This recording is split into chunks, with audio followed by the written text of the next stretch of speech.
എന്താ പറയുക, എന്തായാലും പടം അടിപൊളിയായിരുന്നു. കണ്ടിട്ട് എല്ലാവർക്കും ഇഷ്ടമായെന്ന് വിശ്വസിക്കുന്നു. ബിക്കോസ് തിയേറ്ററിൽ നിന്ന് തന്നെ എല്ലാവരും റെസ്പോണ്ട് ചെയ്യുന്നുണ്ടായിരുന്നു ഓരോ സീൻസിനും. പിന്നെ ആക്ഷൻ എനിക്ക് എടുത്തു പറയുകയാണെങ്കിൽ ഭയങ്കര അടിപൊളിയായിരുന്നു. ആക്ഷൻ സീക്വൻസസ് ഒക്കെ എനിക്ക് ഭയങ്കര ഇഷ്ടമായി. ഞാൻ പൊതുവെ ഒരുപാട് ആക്ഷൻ കണ്ടിരിക്കുന്ന ആളല്ല, പക്ഷെ ഇത് ശരിക്കും ഞാനിങ്ങനെ വണ്ടർ അടിച്ചിരുന്നു പോയി കുറേ ഇതൊക്കെ കണ്ടപ്പോഴത്തേക്ക്. ശരിക്കും ഇത്രയും എങ്ങനെയാണ് ചെയ്യാൻ പറ്റുന്നത് എന്ന് ചിന്തിച്ചു പോയി. അങ്ങനത്തെ ഒരു പെർഫോമൻസ് ആയിരുന്നു.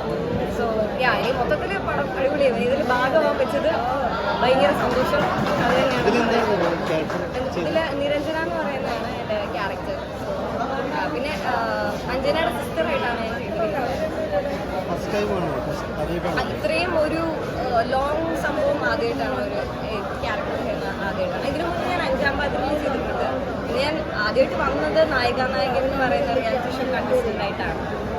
അതെ, പിന്നെ ഫാമിലി എല്ലാവർക്കും കാണാൻ പറ്റും. അത്യാവശ്യം നല്ല എൻ്റർടൈനിങ് ആയിട്ടുള്ള ഒരു പടമാണ്. ഫാമിലി ഓഡിയൻസിനാണെങ്കിലും യങ്സ്റ്റേഴ്സിനും എല്ലാവർക്കും കാണാൻ പറ്റും. ആക്ഷൻ ഇഷ്ടപ്പെടുന്നവർക്കും ചേസ് ഇങ്ങനത്തെ ഭയങ്കര കാർ ക്രേസ് ഉള്ള ആൾക്കാർക്ക് പ്രത്യേകിച്ച് നല്ല ഇഷ്ടപ്പെടും. അതിന് മാത്രമുള്ള സീക്വൻസസ് ഉണ്ട്. അത്യാവശ്യം നല്ല രീതിയിൽ തന്നെ ഷൂട്ട് ചെയ്ത് ഔട്ടാണെങ്കിൽ അടിപൊളിയായിട്ട് വന്നിട്ടുണ്ട്. ഇത്ര എക്സ്പെക്ട് ചെയ്തില്ല.